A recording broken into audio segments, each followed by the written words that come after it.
សំណួរតើនឹងមានអ្វីកើតឡើងកាលណាគេលាយសូលីស្យុងសូដ្យូមអ៊ីដ្រូស៊ីតជាមួយនឹងសូលីស្យុងទង់ដែងស៊ុលផាតចូលសរសេរសមីការជំនួសទ្វេសមីការអ៊ីយ៉ុងសបនិងសមីការអ៊ីយ៉ុងសម្រួលចម្លើយកាលណាគេលាយសូលីស្យុងសូដ្យូមអ៊ីដ្រូស៊ីតនិងសូលីស្យុងទង់ដែងស៊ុលផាតនឹងមានកកកើតឡើងសមីការជំនួសទ្វេបាទយើងមានសូលីស្យុង NaOH និង CuSO4 ណា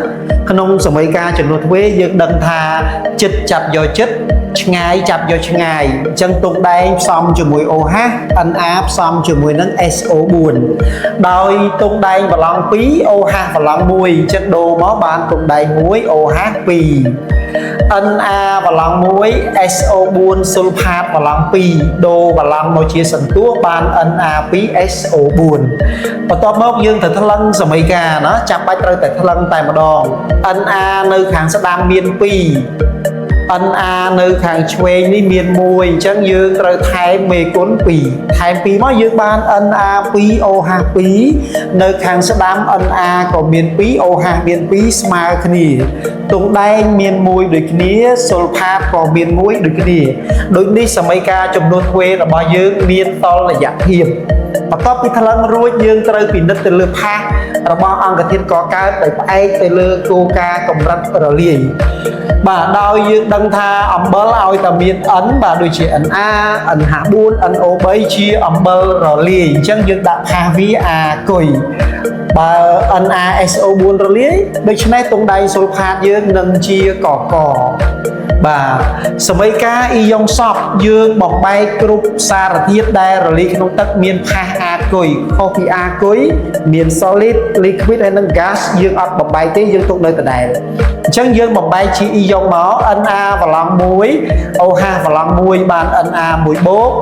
OH 1ដកហើយយើងថែមមេគុណ2ចូលបាន2 Na បូកជាមួយនឹង2 OH ដកទង់ដែងស៊ុលផាតទង់ដែងប្រឡង2បានទង់ដែង2បូកស៊ុលផាតប្រឡង2បាន SO4 2ដកខុសពីអាគុយយើងអត់បំបែកទេអញ្ចឹងនៅជាមួយគ្នាដដែលផាសវាមិនបាច់ចាំដាក់មកវិញក៏បានដែរអត់មានការដកបន្ទុទេប៉ុណ្ណា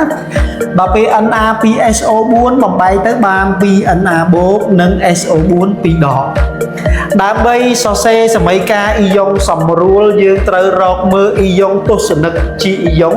ដែលគ្មានការប្រែប្រួលក្នុងប្រតិកម្មគឺនៅខាងឆ្វេងនិងនៅខាងស្ដាំដូចគ្នានៅក្នុងករណីនេះបងឃើញមាន Na បូកនៅខាងស្ដាំហើយក៏មាន2 Na បូកនៅខាងឆ្វេងដូចគ្នាណាអានឹងជាអ៊ីយ៉ុងទស្សនិកដែលយើងដកវាចេញ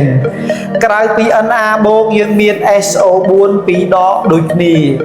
ដកអ៊ីយ៉ុងទស្សនិកចេញអ៊ីយ៉ុងដែលនៅសល់យើងសរសេរមកបានទៅជាសន្តានអ៊ីយ៉ុងសម្រួលនៅខាងឆ្វេងមាន2 OH ដកនិងទង់ដែង2បូកនៅខាងស្ដាំមានអំបិលមិនរលាយទង់ដែងស៊ុលផាតដូច្នេះចម្លើយរបស់យើងត្រូវបានបញ្ចប់តែម្ដងគិតដល់ចូល